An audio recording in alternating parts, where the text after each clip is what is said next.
Hello! Baguhan ka lang ba sa HMO? Well, if yes, ito ang checklist na dapat mong i-consider bago ka mag-avail. Number 1, budget. Magkano ba yung kaya mong i-allot monthly or yearly? Siyempre, piliin yung pasok sa budget mo, pero covered pa rin yung needs mo. Number 2, location. For me, ito yung pinaka-importante. Kasi kahit na may HMO ka, kung sa lugar mo naman ay walang masyadong accredited clinics or hospitals, then masasayang lang din yung HMO mo.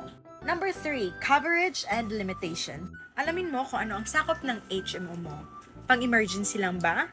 May outpatient and inpatient hospitalization ba? May laboratories? At syempre, kung ano ang hindi covered nito. Number 4 is reputation. Ito madalas ang na-overlook. Hindi porket accredited, ibig sabihin usable na agad. May mga hospitals kasi na nakasuspended kasi may utang pa si HMO sa kanila. Kaya mas mabuting i-check muna.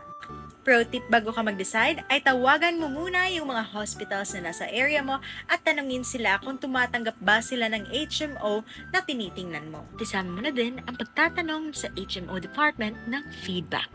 So ayun guys, 4 lang. Budget, location, coverage and limitations, and then reputation. Tandaan na piliin yung HMO na swak sa'yo at sa pamilya mo para hindi masasayang ang binabayad mo. So kung gusto niyo pa ng tips about HMO and insurance, don't forget to like this video and follow for more.